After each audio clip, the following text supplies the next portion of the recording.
Berita Pagi. Selama beberapa hari pelaksanaan PPKM darurat, mobilitas masyarakat masih terlihat cukup tinggi. Saja itu merasakan sakit dari tanggal 17. Dia telepon saya bahwa batuk-batuk aja, mulai sesak nafasnya. Tanggal 19 dia nggak kuat lagi, akhirnya dia datang ke rumah sakit. Dirawat 3 hari, tapi balik karena nggak dapat ruangan, dapatnya di UGD.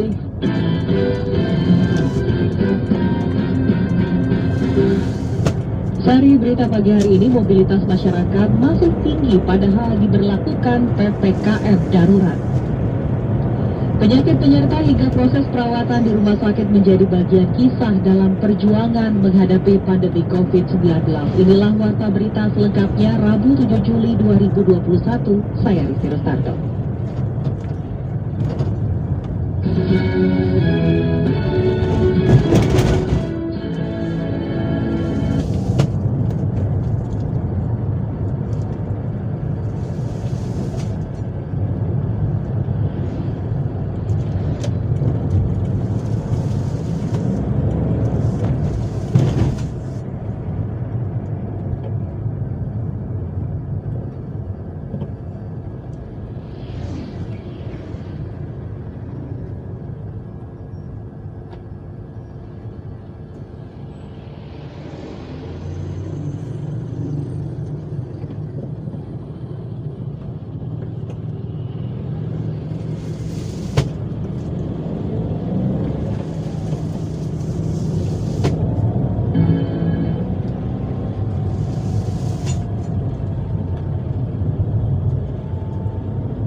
Sosial di tengah krisis ekonomi yang ternyata terus memburuk.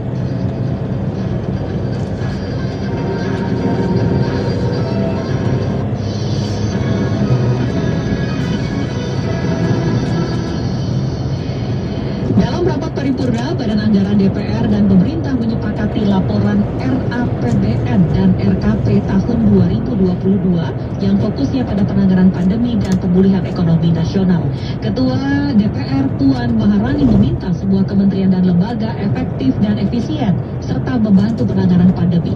Kita simak laporan selengkapnya bersama Rizky Supermana. DPR melaksanakan rapat dengan protokol kesehatan yang cukup ketat dan pembatasan kehadiran dalam rapat paripurna.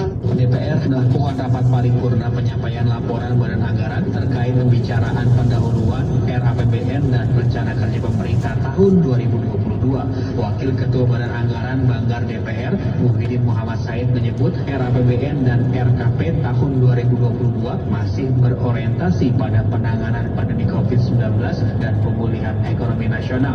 Politisi dari fraksi Golkar ini menyebut telah menyepakati pengajuan dari pemerintah.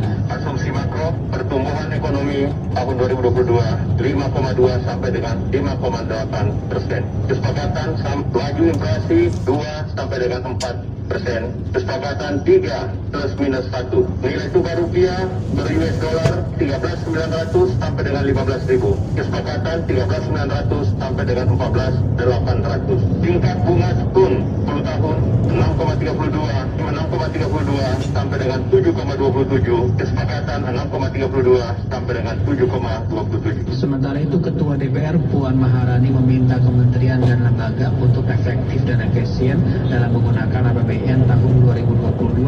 Saya juga meminta kepada pemerintah agar belanja KL lebih efektif, efisien, dan diprioritaskan untuk kesejahteraan rakyat dan pelayanan publik. Saya juga meminta kepada seluruh anggota DPR kita untuk bisa menerapkan PPKM darurat secara maksimal sehingga hal-hal yang terkait dengan protokol kesehatan harus tetap kita terapkan. Sementara itu Kementerian Keuangan telah menaikkan anggaran penanganan COVID-19 selama PPKM darurat menjadi 185,98 triliun rupiah. Rizky Supermana Pro 3 RRI.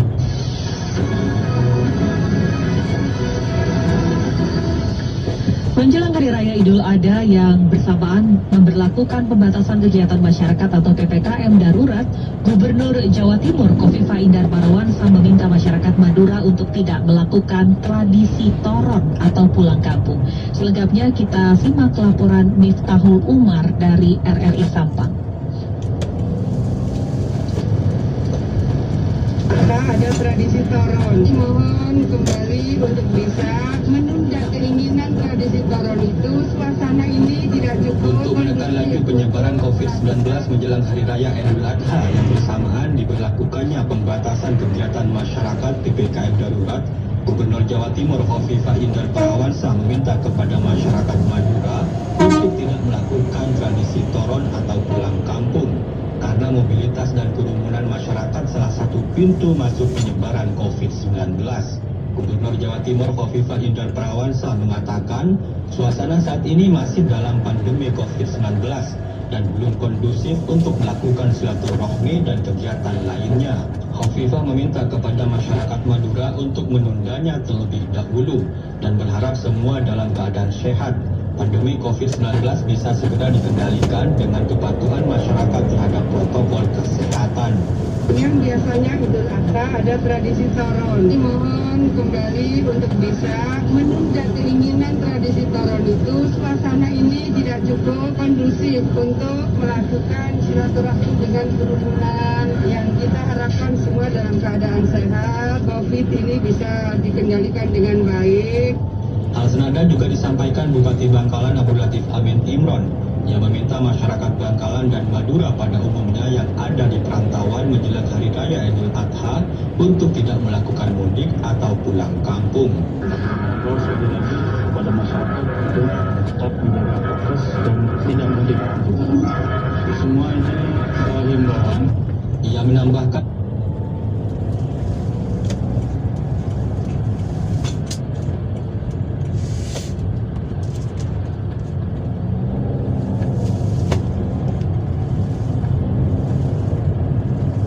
terus patuh protokol kesehatan agar pandemi cepat berlalu.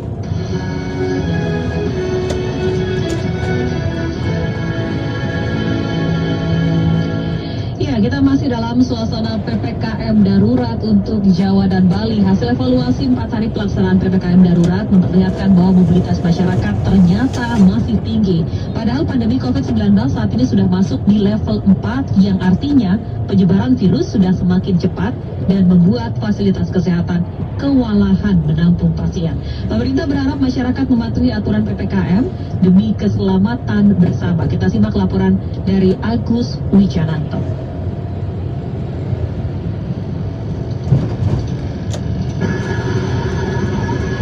Masih ramainya situasi arus lalu lintas di sejumlah ruas jalan selama berlakunya PPKM darurat seperti menunjukkan bahwa masih banyak warga masyarakat yang mengabaikan himbauan pemerintah agar tetap di rumah. Juru bicara Satuan Tugas Penanganan COVID-19, Profesor Wiku Adhisa Smita mengatakan dari evaluasi 4 hari pemberlakuan PPKM darurat terlihat mobilitas masyarakat masih cukup tinggi sehingga ini bisa menghambat upaya mengerem laju penularan dan penyebaran COVID-19. Selama beberapa hari pelaksanaan PPKM darurat, mobilitas masyarakat masih terlihat cukup tinggi. Penting untuk diketahui, tingginya mobilitas masyarakat ini perlu untuk ditekan, sehingga tingkat penularan yang terjadi juga dapat segera menurun. Oleh karena itu, saya meminta kepada masyarakat untuk dapat mematuhi ketentuan yang berlaku selama masa PPKM darurat. Jika masyarakat tidak ada kepentingan yang mendesak, maka diminta untuk dapat tinggal di rumah saja untuk meminimalisasi risiko penularan. Sementara itu, juru bicara koordinator PPKM darurat sejauh Bali, Jody Mahardi mengingatkan pandemi COVID-19 di sebagian kota besar di Jawa Bali sudah masuk level 3 dan 4. Artinya, penyebaran wabah sudah semakin cepat dan rumah sakit sudah kewalahan. Level situasi pandemi di hampir seluruh kabupaten kota di Jawa dan Bali berada di level 3 atau 4 dengan tingkat penularan di komunitas yang sangat cepat sehingga kapasitas respon sistem kesehatan yang ada seperti ketersediaan fasilitas perawatan dengan cepat terpakai bahkan melampaui kemampuan merespon alias kewalahan. Karena itu baik Profesor Wiku maupun Jody Mahardi berharap dukungan dan kerjasama masyarakat untuk mematuhi ketentuan PPKM dengan tetap diam di rumah sebagai upaya bersama mengendalikan pandemi COVID yang sudah makin genting ini. Agus Wijananto, Pro TV RRI melaporkan.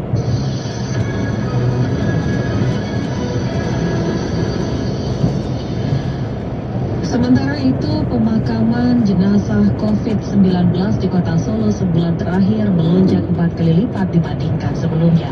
Kepala Seksi Pemakaman Umum Bidang Kawasan Pemukiman atau DPKPP Kota Solo, Aji Anggoro, kemarin mengatakan selama Juni terdapat 160 jenazah yang dimakamkan dengan protokol COVID-19. Selengkapnya kita temui Mulato Isan.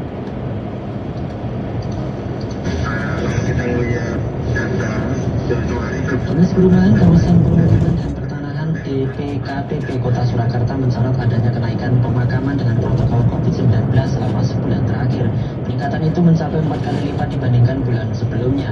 Data yang dihimpun dari DPKPP Solo menyebutkan pada bulan Mei lalu terdapat 44 pemakaman dengan protokol kesehatan. Selama 2021, petugas telah memakamkan sebanyak 580 jenazah dengan protokol yang sangat ketat. Sedangkan sejak awal pandemi hingga akhir 2020, hanya 268 jenazah yang dimakamkan dengan cara yang sama. Jika dihitung sejak awal tahun, maka jumlah pemakaman dengan protokol COVID-19 hingga 6 bulan ini jumlahnya mencapai 2 kali lipat dibandingkan selama 2020. Kepala Seksi Pemakaman Umum Bidang Kawasan Pemukiman DPKPP Kota Surakarta, Aji Anggoro, mengatakan terdapat 160 jenazah yang dimakamkan dengan protokol COVID selama bulan Juni. Jumlah itu naik signifikan jika dibandingkan bulan Mei dan April yang hanya di angka 40 orang. Dan di Januari kita tinggi karena dia masih membawa di Desember gitu. Jadi itu turun, Maret turun, melandai, kemudian baru Mei nanjak. Dan Juni itu sangat signifikan di bulan Juni ada 160 pemakaman. Saat ini Dinas Permukiman mewacanakan untuk menyediakan blok khusus untuk korban COVID-19 di salah satu tempat pemakaman umum di Kota Solo. TPU yang dipilih yakni TPU Purwoloyo di Bujang Sawit.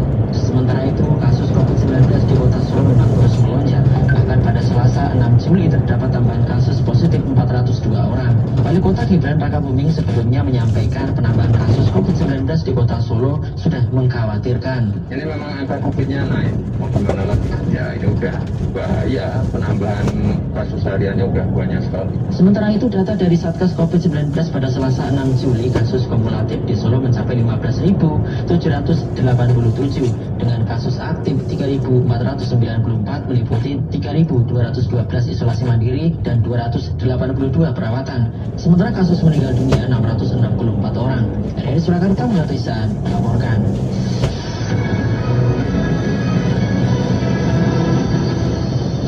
Terima kasih Anda masih menyimak Warta Berita Sentral pukul 7. Produksi dari Pusat Pemberitaan Program 3 Radio Republik Indonesia. Penyakit penyerta hingga proses perawatan di rumah sakit yang membutuhkan waktu lama menjadi bagian dari berbagai kisah keluarga korban COVID-19 yang menyaksikan orang-orang terkasihnya berjuang dalam perang melawan pandemi. Informasi ini kami hadirkan dalam laporan khusus Pro 3 bersama Nia Abdul Teloli.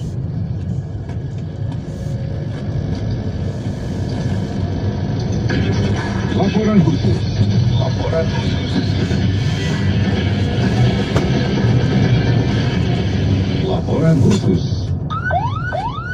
Pandemi COVID-19 yang melanda dunia termasuk Indonesia selama lebih dari setahun terakhir meninggalkan berbagai kisah sedih, termasuk bagi mereka yang harus ditinggalkan oleh anggota keluarga karena kalah dalam pertarungan melawan COVID-19.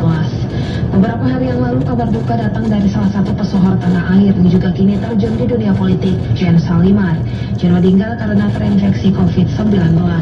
Sahabat Jane, Olive, menyebut Jane sempat beberapa kali keluar masuk rumah sakit karena banyaknya antrian pasien sebelum akhirnya mendapatkan perawatan intensif.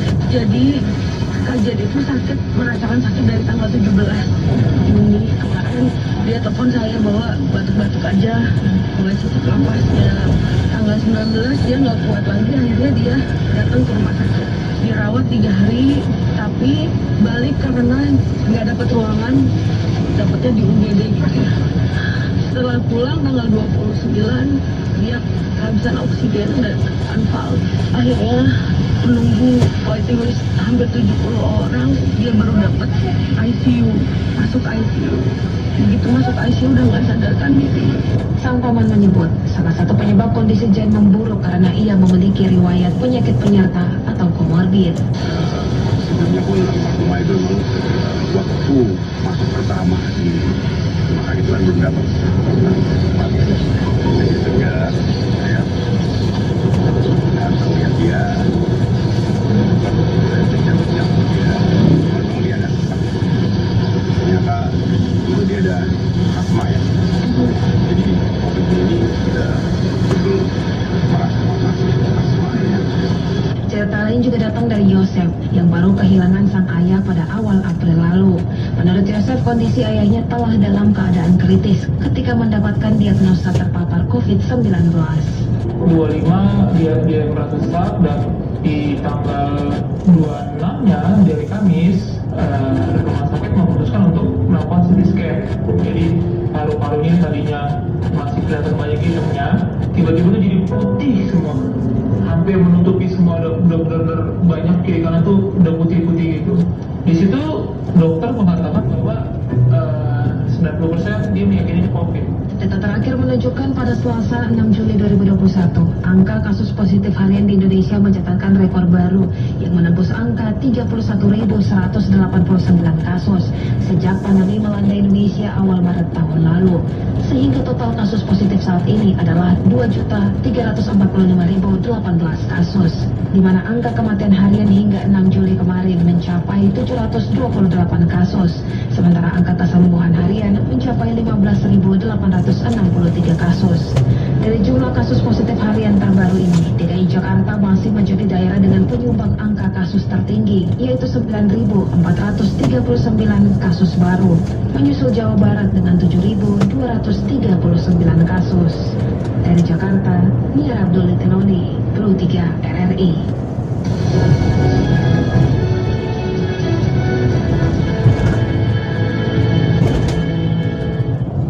COVID-19 terus menelan korban yang datang dari berbagai kalangan, dan kondisi ini dapat membawa kesadaran bagi seluruh masyarakat untuk taat dan patuh menjalankan protokol kesehatan.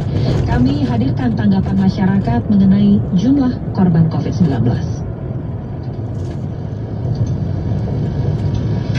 Nama saya Firman dari Jakarta. Saya berduka untuk yang harus mengalami kehilangan keluarga karena COVID-19. Ini jadinya pelajaran buat kita semua. Pandemi belum berakhir dan bisa saja menyerang siapa saja. Jadi jangan abaikan protokol kesehatan. Tetaplah disiplin menjaga protokol demi keselamatan bersama.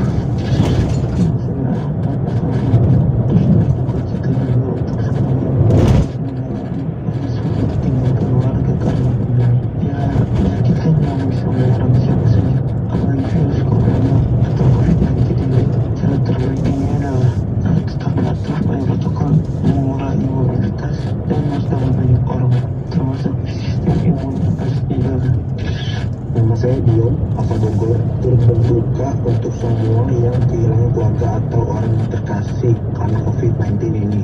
Semoga ke depan tidak ada lagi yang harus meninggal karena COVID-19. Tugas kita untuk tetap disiplin menjaga protokol kesehatan. Bukan hanya untuk melindungi diri kita, tapi juga untuk melindungi orang-orang terdekat kita agar tidak tertular.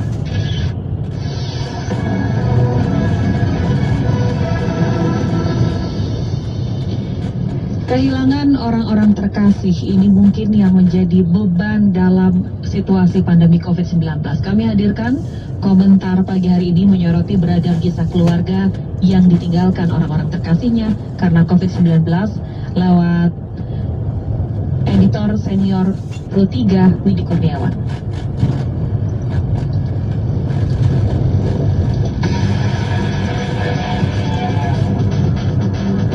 Editorial Pro 3.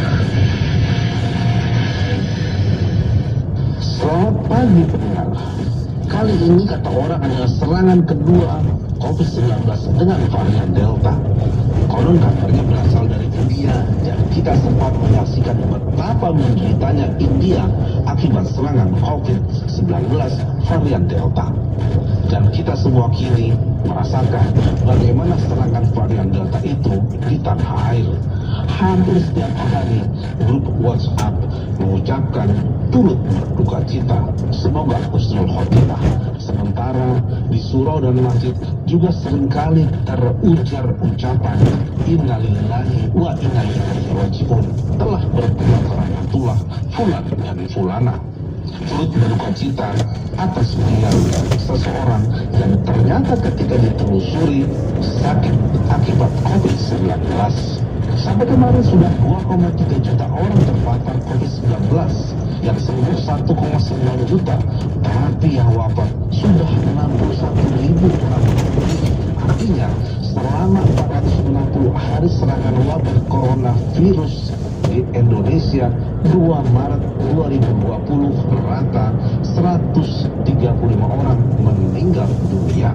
Serangan wabah COVID-19 ternyata menunjukkan kerendahan manusia dibandingkan kekuatan alam.